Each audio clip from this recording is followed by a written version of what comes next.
The Charles Adler Show starts now. Can't tell you how great it feels to do podcasting. I realize I've only been doing it for a couple of weeks, so it's kind of the honeymoon period and all that. But I was sharing this with some of our followers on Twitter the other day. I can't remember exactly what I said, but it doesn't matter. But the spirit of it was that unlike all of those years, 20, 30, 40, 50, who's counting? All those years before podcasting, when it came to radio, for various reasons, I'm not blaming anybody, but because you're following the daily drip, drip, drip of news, and you're talking to whoever is available, that's called a newsmaker, you are forced into a situation where you're talking to some people who are just not wonderful conversationalists. Okay, not exciting. Okay, I'll say it. Boring as bat crap. Okay, and something that you just have to do. And you have to sort of suck up the ego drive to only talk to interesting people and talk to people who are connected to the news. Okay, so that's news talk radio, and that is now in the ancient past. The great thing about podcasting is I only get to talk to great, fearless conversationalists. I don't have to follow the drip, drip, drip of daily news. That's somebody else's problem. So one of my favorite people over the years, and I don't know why we haven't had a catch-up sooner, but we're going to do our catch-up right now. And that's not ketchup as in French fries ketchup. That's in catching up. But in Canada, we don't say catch, we say catch. Unless Lorraine says it differently in Southern Ontario. Lorraine Sommerfeld is our special guest. Lorraine, is it catch up or ketchup? How do you say it? It's we catch up, yeah. All right, okay. So anyway, it's been a long time since we talked. And the last time we talked, I thought you were an author, but it turns out you're a brand new author. I had to read about this in the Hamilton Spectator, of all places. Now, help disabuse me of my myth.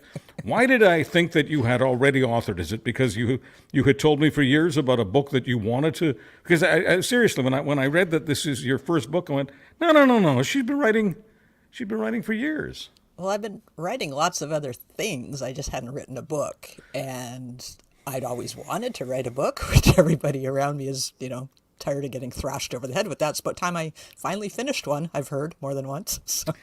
Well, you were one of these people who, to me, had several books in you because one of the reasons that you're one of my favorite guests, and I think everyone knows after a while, what is it that makes a great guest? And number one, it's being able, number one is smarts. Okay, let's just put that aside. If you're not smart, I don't suffer fools very well. So number one, smarts. Okay, fine. But after that, the most important thing to me is someone who's a natural-born storyteller. And it doesn't matter what we're talking about. I mean, technically, in recent years, you're considered an automotive writer. You're not just considered one. You're one of the best automotive writers. But it doesn't matter. Anything you have a passion for, you're an exceptional writer. And the reason for that, I think, is because you know how to tell a story. Now, without you dumping on any of your peers, can you explain to me, in your own Lorraine Sommerfeldian way, why people who aren't really great storytellers are all over media? They're in TV, they're in radio, they're in newspapers, and I'm always saying to myself, nothing against this person personally, but who wants to hire someone who can't tell a story?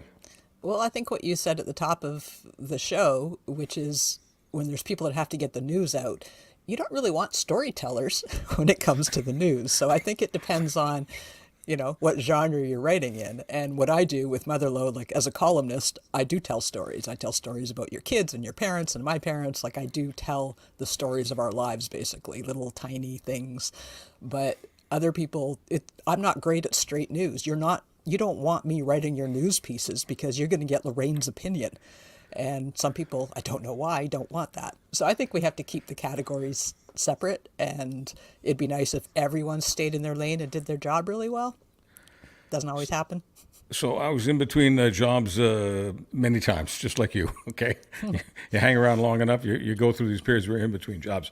So I was in between jobs. I was in Calgary, and the company that I had been doing talk radio with, they sold their company, and the company they sold it to didn't want to do talk radio. Interesting, because years later, that company made me an obscene offer, obscene in the sense of obscenely sweet offer to come join them. But anyway, in 1991, Shaw bought Moffat, and Shaw didn't want to do talk radio. So I was in between.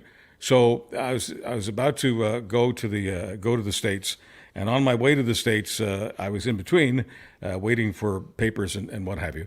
So I end up at CFRB at Yonge and St. Clair, what a place that most of us consider as kind of or was a great cathedral of broadcasting. A lot of famous voices and faces over the years. So it's a really big deal. I've been in Toronto several times doing several gigs, but this was my first time at CFRB 1010 at Yonge and St. Clair. And there you have it. I'm over there, and I managed to bump into just some of the most fantastic storytellers. But before all of that happens, they don't actually have a permanent 5-day-a-week talk show thing available to me. And they just knew that I was available, so they wanted to hire me, have me in the building. And then the middle management people get into justifying my keep, my compensation, all the rest of it. They've got a couple of shows for me to do on the weekend, but nothing during the week. So one of them says, well, why don't we just put him into the newsroom? And they bring the news director into the conversation. The news director says, there's no way no way that Adler is going to read news on CFRB because he cannot even clear his throat without offering an opinion. And my guess is, Lorraine, that in the news industry, you were seen the same way. Great storyteller, picks up on things that most people don't even see, knows how to relate to great masses of people, but don't have her doing any straight news because she's too opinionated. No, and I don't have a journalism degree. I have an English degree, and I've never made bones about that. I'm a writer, first, foremost. And I have so much respect for the people that know how to do journalism because it's very, very difficult. My instincts are so stupid when it comes to that. I've gone out and done stories and come back, and editor goes, did you get their name? I go, it was Bob. They go, what's the last name? I go, well, we got talking about his mom. Did you know what his mom did? And they're just like this. They're going, you didn't, how about follow-up? Did you get a phone number? I go, was I supposed to get a phone number? So I come back with a beautiful story about Bob's mother. I'm supposed to get, a very specific story about Bob, which of course I've totally missed because it wasn't interesting to me. So yeah, in a lot of ways, I'm not the person to send out there for that, but Was Lorraine Sommerfeld a daddy's daughter? Is that just my impression? Yeah, no. My dad was very important to me. I love both my parents. They've been gone. My dad's been gone 26 years, but he definitely had an impact on who I am and how I am. I like to blame Dad. Tell me about Mr. Sommerfeld. He used to tell me, I have sisters, and he said, you make sure you can always take care of yourself. He would tell any poor soul that showed up here to date me that I was the brains of the operation. He was an old farmer from Saskatchewan, from the prairies. He said what he meant. He made up his mind in 10 seconds about somebody. He was usually right, which was the most frustrating thing of all. But I was raised to take care of myself, to do what I wanted to do, to be strong and not get pushed around. And that can make you not the most popular person in the world. And my mother was so charming and kind. So I'm hoping she rubs some of the wry edges off a little bit because my dad, he was a bunch to handle, but I adored him, and he made me take no BS from anybody. He's very much, he had a grade 8 education, and he's one of the smartest men I ever knew. He was self-taught, and I learned politics, and I learned history from him, and you've heard me talk about politics. I get a little heated, but no, it was a great role model. He brought himself up on his own. He'd been an orphan from 13, and watching this man create what he did, I thank them every day. I live in the same house that I was born in. I bought it from them. And it's the only way he would sell it when he was sick was if Rainey bought it. And I said, I'll buy it. That's great. And I got to raise my sons here. I never could have done that. I couldn't be a writer without my parents. They gave me the stability of this house so that I could raise my kids. So, yeah, I'm grateful. Did you ever meet a guy who couldn't live up to daddy's standards? Many. Oh, yeah. And things, you try and change the parenting, your parents make mistakes, so you say you're going to change their mistakes. And I realized that if my kid dated somebody that I maybe didn't prefer, if I went at it and said, oh, that's bad, they would defend and hang on longer. So I learned to shut my mouth, because my dad he would say it right away, and I'd go, no, you raised a stubborn young woman, and so I'm going to fight you back on this. So I learned, just shut up. accept all. So, Lorraine, there will be people who no doubt will book you to be on their podcasts or radio shows and might not spend any time on the book at all, simply call you an author. And I just have never felt that that is fair ball at all. Being an author is a really big deal. There are a whole bunch of people that are listening to podcasts or on social media who think they have one or two or three or four books in them, and I think everyone has at least one or two good books in them. But very few people have the courage to put it on the line and ask a publisher to publish the book. And I think the reason is fragile ego can't stand the thought of rejection. It's not easy knowing that you're going to be rejected. So what is it about Lorraine Sommerfeld's character? I don't care whether it comes from mom, dad, boyfriends, husbands, life. It doesn't matter to me. Where does the guts come from to face rejection? I think, and this was when I did find a publisher, we had a really good conversation, and I said to him, I'm a first-time novelist, but I've got 20 years of being told I suck, so don't worry. Like, there's nothing you can do that's going to break my heart. I've had columns killed. I've had, approaches changed. I said, so I'm used to this every day and on deadline. Like, you don't have the luxury of waiting months to find out if something worked or not.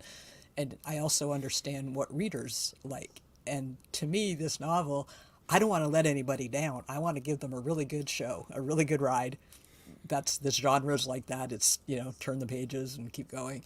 But I've had 20 years of being told no, or that's wrong, or that's not working. And I've had some great editors. I've had some terrible editors, but that's good because I think it makes, as an author, it's got to help. If you've heard a lot of no and rejection and about very specific things, sometimes if an editor says to you, this isn't working, this thing, a lot of people, especially if they're new, will think they're getting rid of the whole thing. They're not. They're asking you to change pacing or something. Doesn't mean they're throwing the whole thing out. Because trust me, they'll tell you. If the whole thing is no good, they'll tell you. But I'm used to hearing, get rid of this last part, change this. So it's not so demoralizing. It's like, is this part okay? Yeah, that's good. All right. So it's being open to change and letting people make you better. And I am so grateful for good editors. They make me better, always. And I read so many other authors. They make me better. And that's what we tell people who want to write. Lorraine, I think some people make the assumption that the Margaret Atwoods and the Stephen Kings and the John Grishams and all the rest of the great authors have never been rejected. But is that true? Or is it true that every one of them has been rejected once or twice or 100 times and kept on going?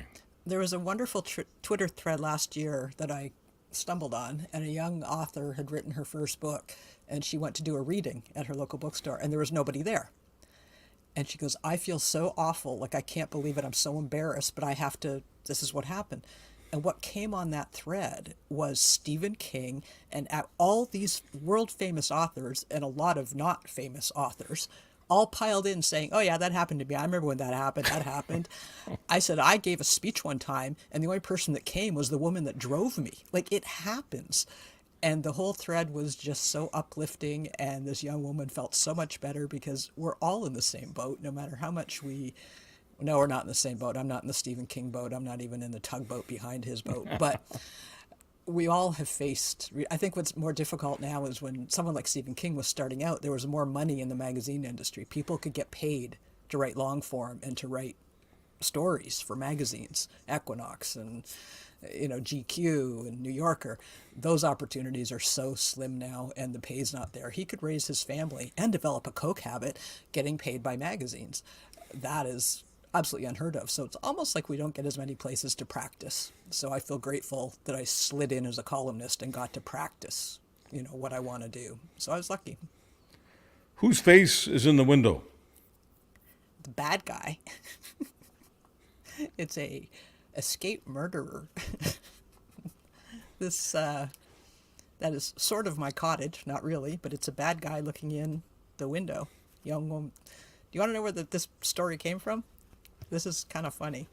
When my kid who's 31, he was 8 months old, and I was at my cottage with him, family cottage. I used to go on my own all the time. And I watched the X-Files at night. This is in the review that Graham Rockingham wrote. I watched the X-Files, scared myself, And then I see a newscast and two guys have escaped from a prison. I don't even know if it was in Canada, but I decided it was down the road in Penetanguishene.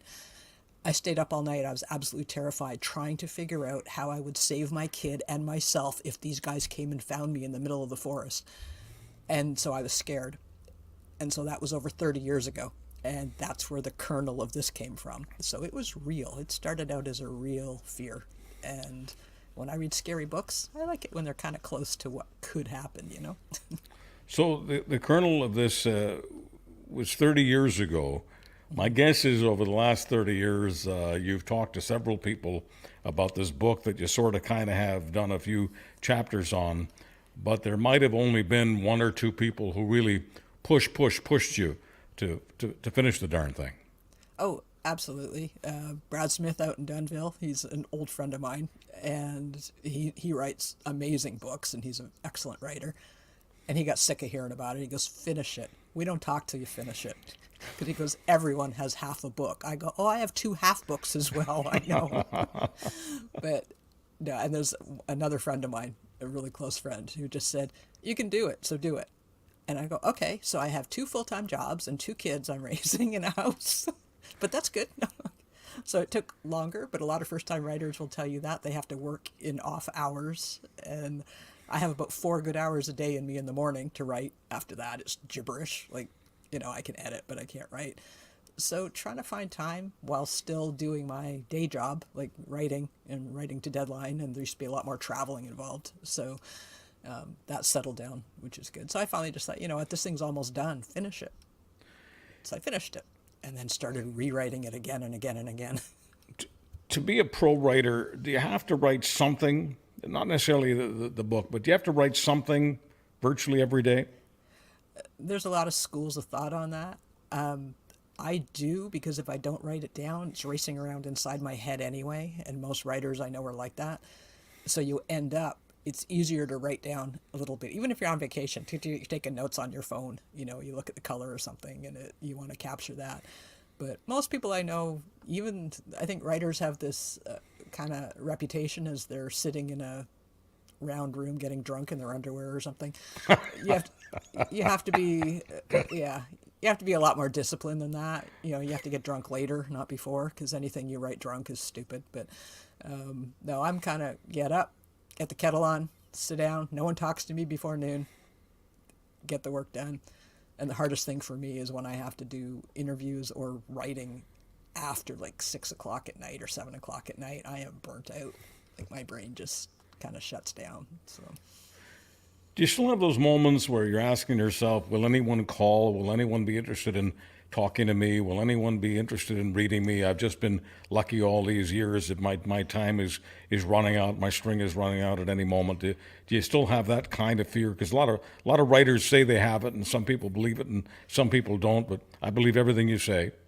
well, my job gives me the opportunity to be the expert on something. And I'm on a lot of radio across the country. I write for a national paper, and this is about cars and driving industry. And so I get to be, you know, I get to learn and learn and learn, and I know a lot about that. That's not Lorraine. That's my job. And when I get it wrong, oh boy, do I hear if I get it wrong, and I really try not to. So I've got again, it's a luxury. I'm used to dealing with interviews. I'm used to giving them. I'm used to, you know, setting them up, doing them myself in a different forum. This is different. This feels, I'm a little bit chicken. Like I'm a little bit, nerves are high on this because this is me. And I am asking people to pay money, and I refuse to let them down. It's like, no, I want you to have a really good story to read. But it really is me. I can't hide behind telling you how to set up a lease for your car. I can't hide behind telling you what tires you should be running. All that stuff is, you know, what I'm used to telling people, and they go, oh, okay, they believe me. Now I'm going, I wrote this and you're going to love it. And they're going, we'll see. So it's a face in the window, and it started out as a Canadian window, but like so many people who want to do business, they're looking at the market, and Canada's got 40 million people, and that's wonderful, but the States has almost 10 times as many, much bigger market, and so I guess, Lorraine, you felt that from a business perspective, you had no choice but making this a U.S. story. Well, it's true. And even picking the genre, it's not something like I looked at them all and I looked at how people wrote and how people were successful because I didn't see wanting to fail at it. So I thought, what can I do that's interesting to me? And it's also stretching another muscle. I write in areas that let's just say wouldn't necessarily want to write about. My kids was easy. That was an easy go, and that column's still running. The car stuff, I had to learn fast and a lot, and that's been 18 years, which is good. So I applied that same kind of technique. It's like, okay, what kind of book do you want to write? I've got this kernel of a story. What can I do with it? How can I tease this out?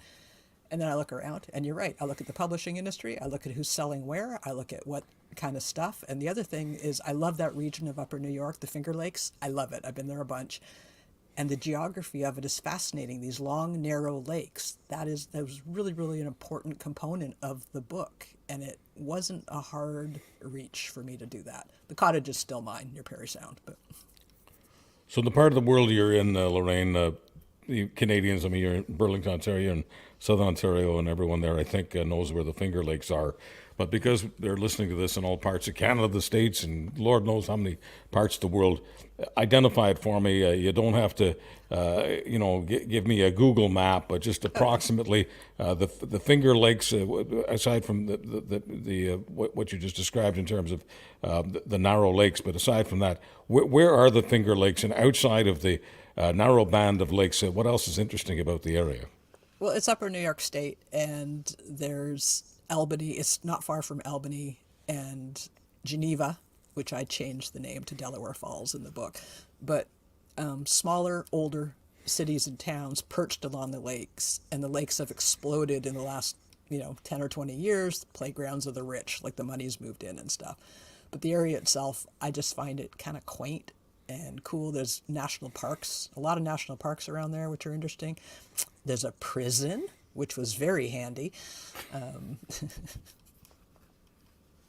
Yeah, I was looking. I drove down a few times, and I've been through on my way to other places, and I always stop. I just on the map, the lakes look so cool. They look like fingers, and they're narrow. So these long, narrow lakes with a ton of shoreline. It was very interesting to me. So you're approaching mainly American publishers, because most publishers are, so it makes sense to have an American-based story. What was the publisher's first reaction to the first draft that Lorraine Sommerfeld sent in? Well, I was surprised because the industry is going through a lot of changes right now. It's very, very, very difficult to get anything published if they don't already know who you are. And my writing career doesn't amount to anything in the book world. And so I couldn't and it's turned down by one or two publishers here, editors. So it's like, okay, that happens. And then I kind of parked it. I was busy and COVID started and all that stuff. And then there was a new publisher starting up in New York City, and he said, I'm taking manuscripts. And I went, really? And so I emailed him. I said, you're taking manuscripts? He goes, yeah. Most publishers won't do that because they get inundated with everybody's great story that they have in them. He goes, yeah, I am. So I sent it to him. It was sitting there. It's like, okay, I have zero to lose on this. It's finished. Who cares? So I sent it to him, and 2 weeks later, he emailed me. He said, can I call you? And I said, yeah. So he called me, and he goes, this is a good story. I said, now you're going to tell me that if I put up $3,000, you'll, set me up with an editor. He goes, no, those are grifters. That's like not, because I refused to self-publish. I thought I need someone else that, thinks this is good. He said, no, I want to work with this. He goes, this is good. And you're a writer. He goes, which helps. But it was kind of nerve-wracking.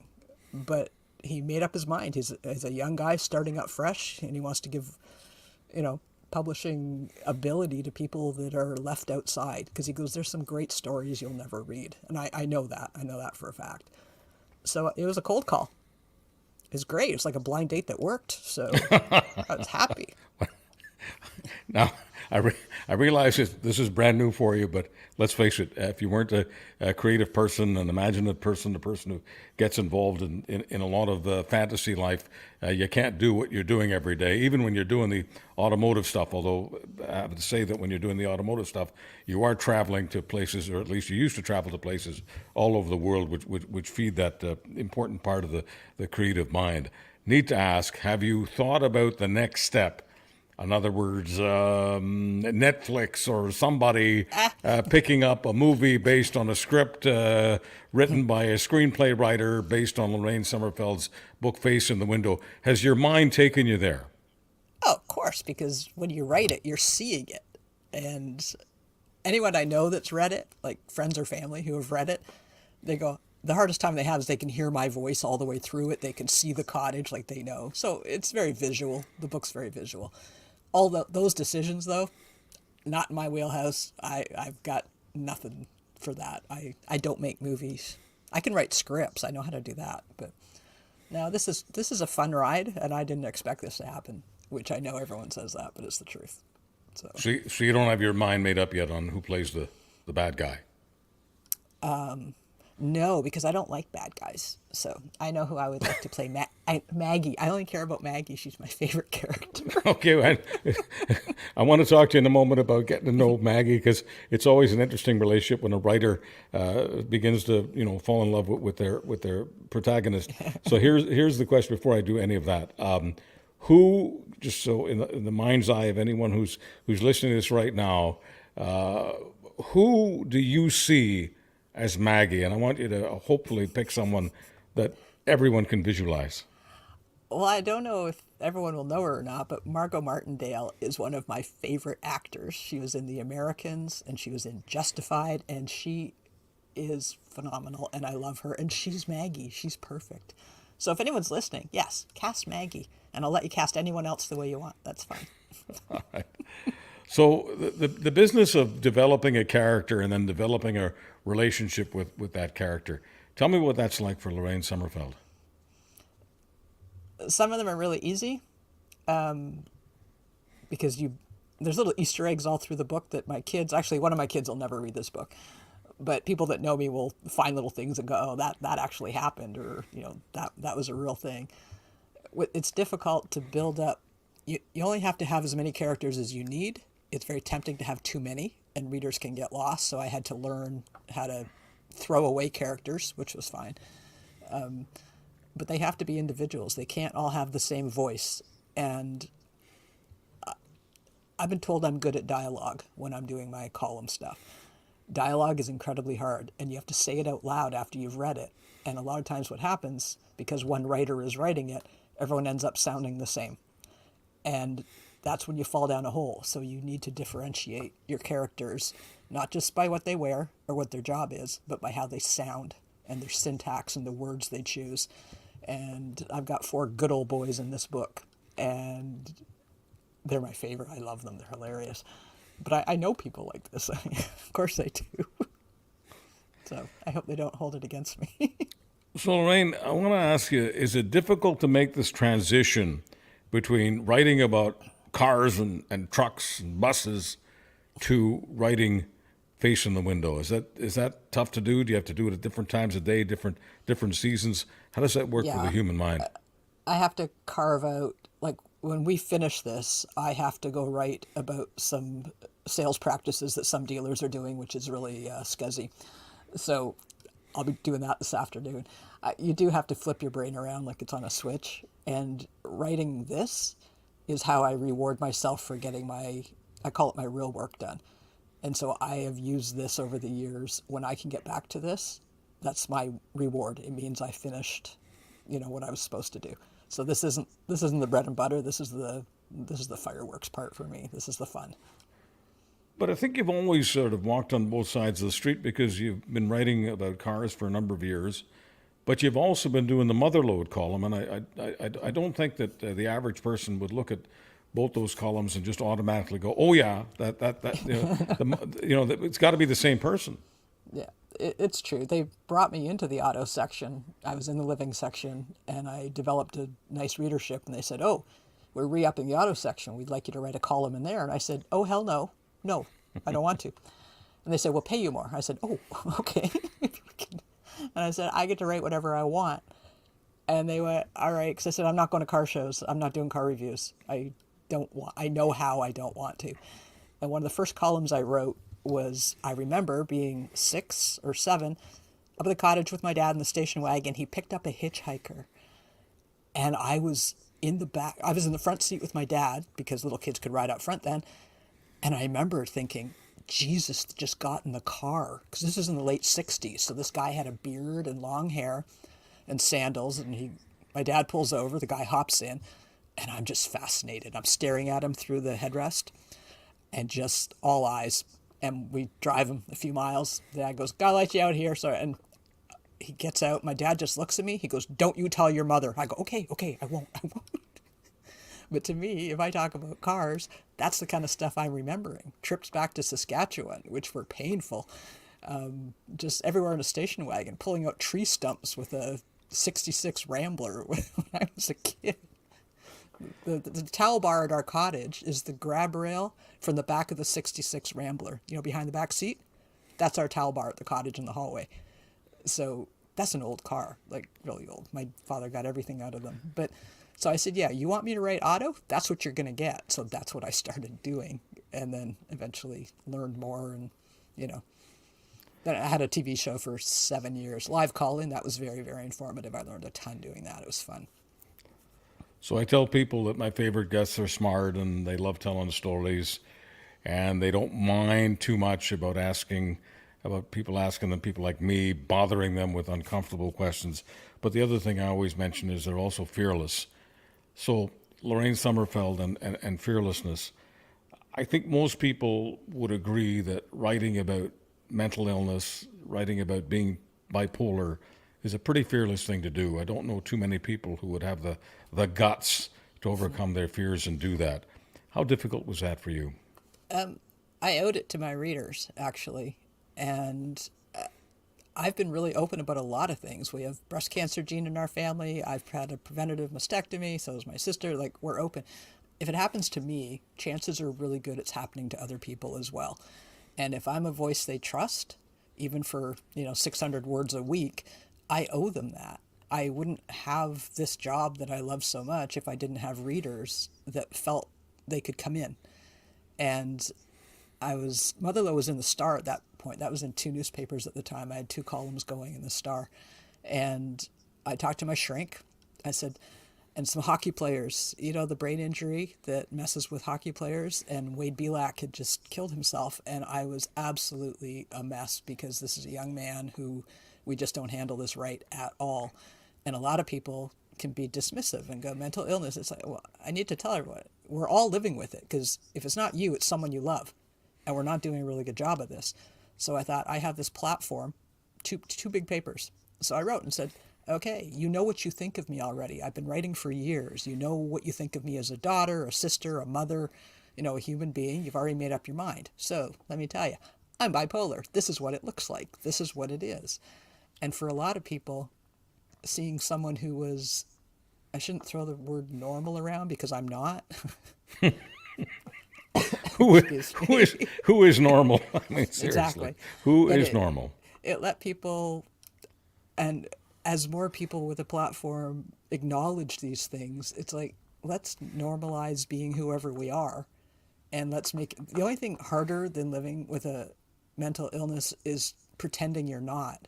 The energy it takes to not be honest and to not take care of yourself far exceeds the energy it would take to just handle it properly if nobody had to keep hiding.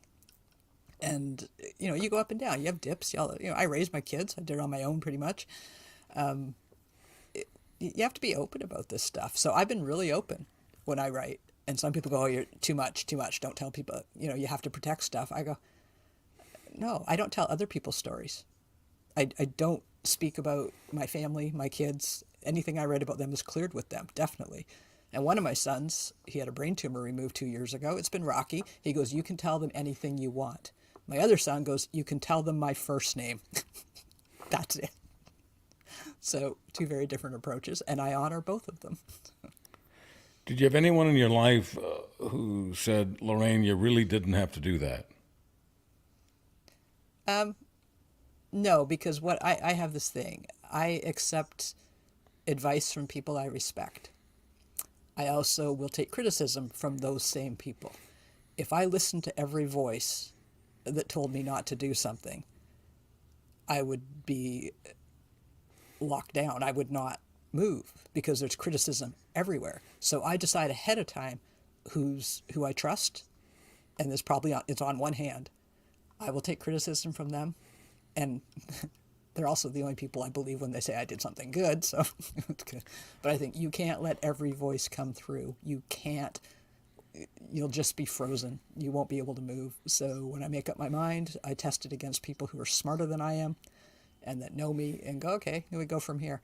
And it was the right thing to do. I heard from about 500 people, probably more, over the coming months. I heard from people in every single walk of life that you can't imagine. And one young man, I'll never forget, this still makes me cry. He said he was sitting in his psychiatrist's office and the paper was sitting there. And he read the column, I'm bipolar. I have Tigger and Eeyore in me at the same time.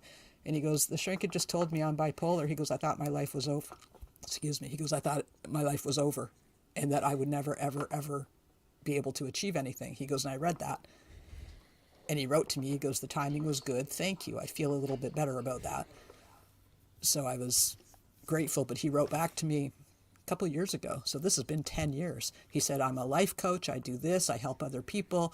He goes, I need you to know that was what I needed to hear in that moment. I needed to hear it.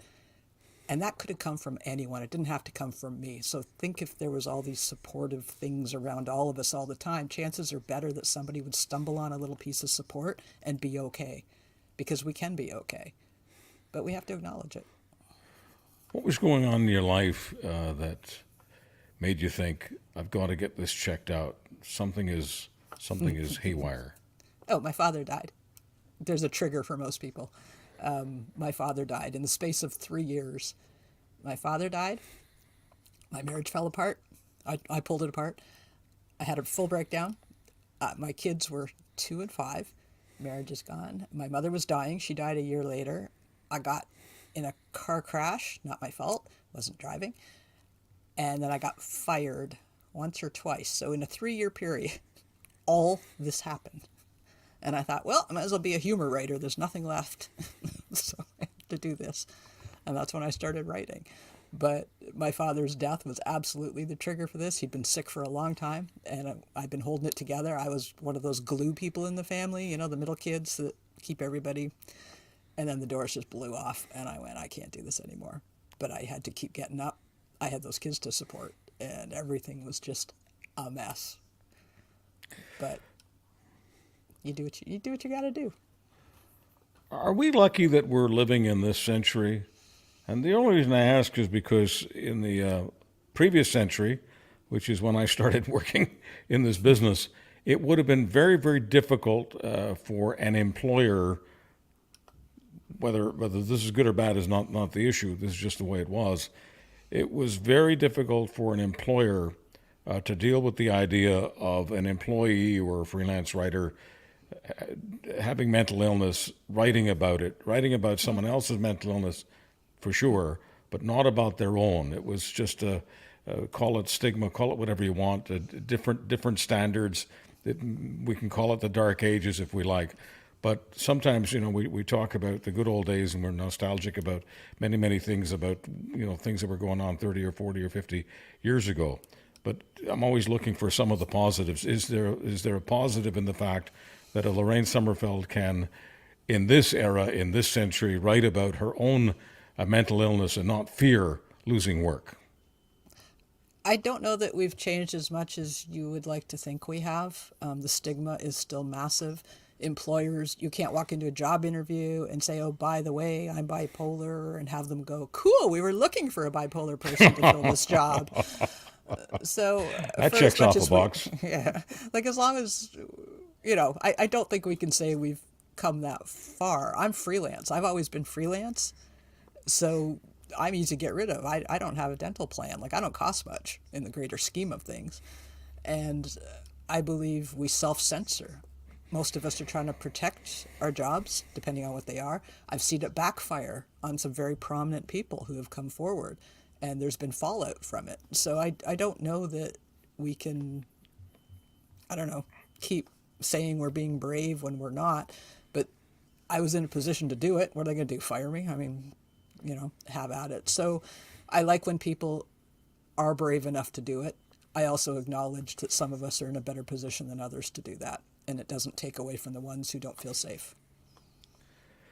Do you feel closer to the people who read you after you reveal something as important and dramatic as that? Does that bring you, in your mind, I know it brings readers closer to you, there's no doubt about that, but do you feel closer to your readers once you're able to share that with them? I have a really good personal relationship with a lot of my readers. They're incredibly loyal. I give speeches all around here all the time at community groups and stuff. They're so loyal, and I'm so grateful for them. Yeah, I think my honesty helps them. And I've got readers that if I haven't heard from them in a couple months, I email them to make sure they're okay. Like, seriously. I've had people that have been writing to me. There's a character in the book named after one of my late readers who I just adored. She used to write to me all the time. She died a couple of years ago. I hope her family sees this. Her whole name is in there because she was terrific. So that's the nice part of a small pond. I'm in the Golden Horseshoe here in Southern Ontario with the Hamilton Spec. These people are just gold. They're amazing. When it comes to politics, do you go through phases where you want to be political, or at least you want to be outwardly, overtly opinionated, and then you go through other phases where you're just sick of it? It's a negative for you, and you don't want to bother. Just where is Lorraine Sommerfeld day to day on politics? Well, I get political probably twice a year. I write every week. Most people want to be entertained by me, not scolded or preached to. And so I burn my capital at very good moments, like right before an election or something. I am political. I'm a political animal. I do have very big opinions. I also love information, and I want new resources. I want to know what's new. I don't want to be one of those entrenched people who can't see beyond what was maybe a fact 10 years ago. But again, I know my lane. Motherlode is to entertain and talk about, day-to-day life stuff. Can be medical things. Cars are cars. That's got to be car stuff. And the car people get really angry when I get political. But when you're talking about EVs and the ring of fire and mining, it's political. Everything's political. But I do try and keep my powder dry until the moment's going to get me the biggest return. We used to say that religion was the big divider. That if people had certain religious views and somebody else offended their views, that would be a sort of a friendship breaker. Is politics becoming like that? It is. I've lost friends, and I was raised as a conservative. Like I said, my father's a prairie boy. I've been involved in politics ever since I can remember.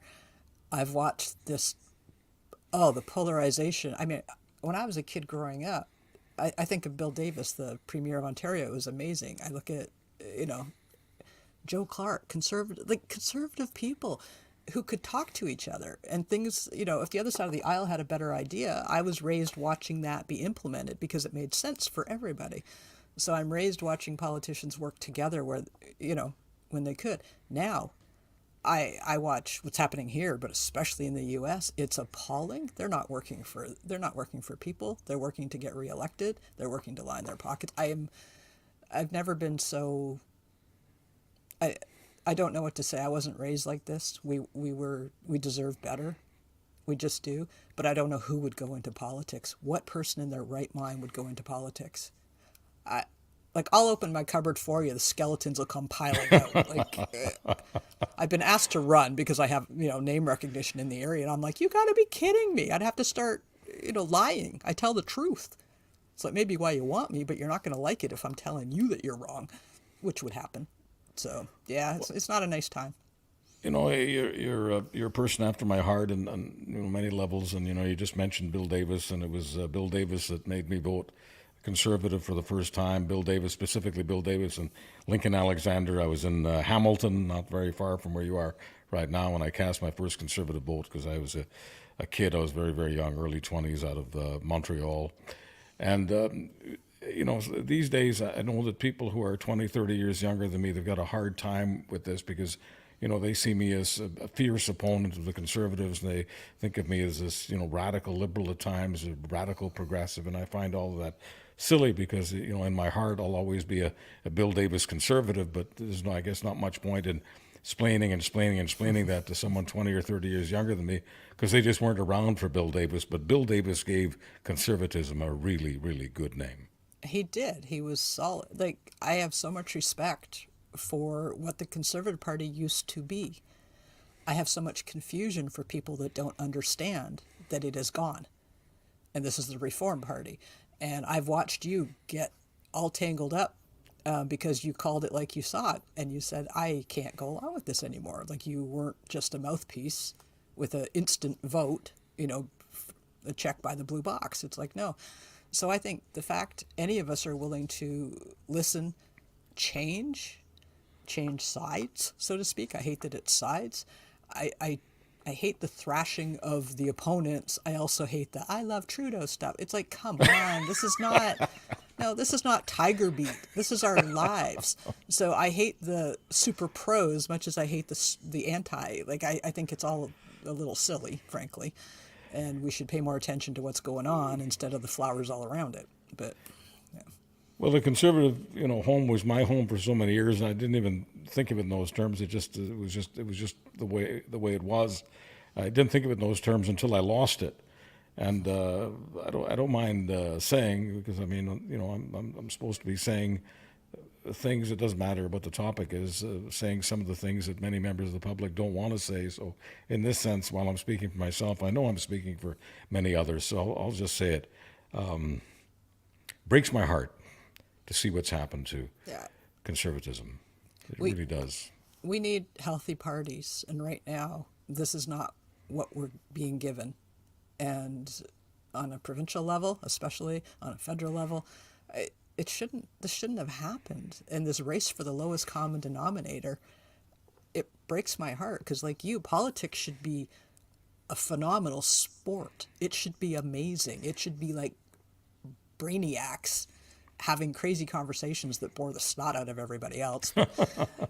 I was raised loving those conversations. My sisters used to just run. They're like, you take Dad. We're not talking about this. But it's good. It's exercising your brain. It's making it think in different ways. It's making different synapses go off. And that's what it should be doing. It should be testing you all the time to want better. And you have to do the best for the most. And we're not. Because of the career path that I chose, I had my feet, firmly planted in different parts of the country. Ontario and Alberta were the two, major provinces where I had my feet planted. And so in Ontario, my idea of a conservative was Bill Davis, as we just shared. And in Alberta, it was Peter Lougheed. And both had so much in common, but what they had in common the most was they wouldn't insult the intelligence of the audience. And they also felt that they represented everybody, not just the people who vote for them, and certainly not just the people who were donating money. And I just thought of both of them as thoughtful conservatives, people who had hearts attached to their heads. And that's just not something that I see much anymore. And I'm not trying to sit here and just throw rocks at the current crop of conservatives, but compassionate and thoughtful. Those virtues are not the first two that come to mind when I think about them. No, and it's our loss. Like, we need cooperative leaders. We need leaders first and foremost. They're leading. I don't want to be embarrassed by what's coming out of their mouths, and sometimes I am. And I think part of my biggest problem, I was talking to a friend a few weeks ago, I said, I really thought when I was a kid, I was waiting for the adults to show up to tell me what to do, and they would lead us. I'm still waiting for the adults to show up. And that's sad, because I'm older than most of our leaders that we have now. But I really feel like I was promised adults in the room who would take charge, and I don't think that's been delivered to me. And that bothers me a lot, because we deserve that. Lorraine, there's no way that I'm going to say so long to you before discussing Motherlode, because I respect you as an automotive writer, and I respect you now as an author, and very soon I know I'll be able to call you an accomplished author. But it wouldn't be fair not to discuss Motherlode, because professionally, in some ways, it is the love of your life.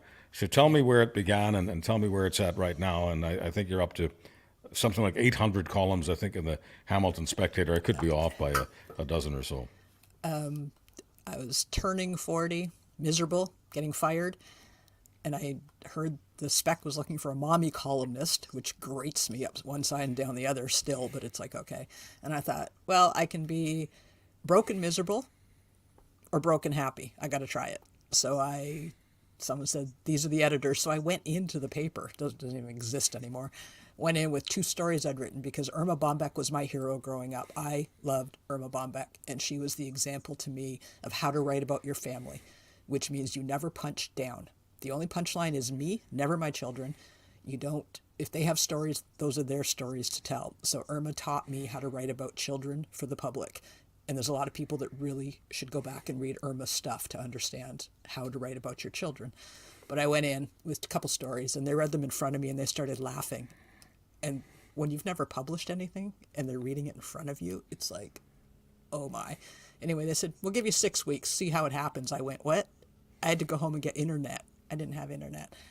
And Motherlode will be 20 this fall in October. And so from that 6 weeks, and I called them and said, should I stop now? And they said, no, keep going. I said, oh, okay. So I just, every week, they got a story about my kids or my cats or my dead parents or the house. I've written about everything. I've written about doorknobs.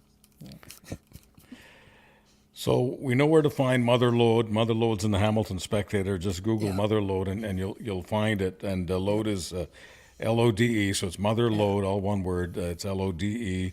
And we know where to find it. Where do we find your new book, Lorraine Sommerfeld, Face in the Window?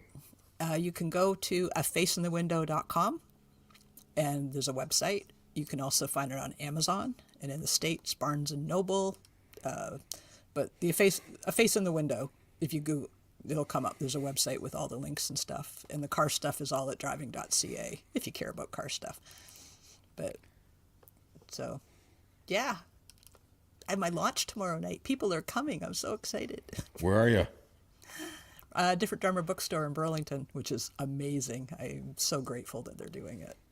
It's, it's pretty cool. Don't I look excited? I never get this excited about anything. No, I know, you get excited about lots of stuff, but you are Burlington. I mean, I've lived in Burlington a couple of times, and I've known lots of people who like Burlington, but I've never met anybody. I know you don't want to run for office and all of that, and provincial, federal, it gets pretty grimy. But I'll tell you, if you ever decide to run for mayor of Burlington, okay, I do not envy anyone who runs against you. Our mayor is just fine. I don't like to go to meetings. I like to be home by like 7 o'clock, so I wouldn't make a very good politician.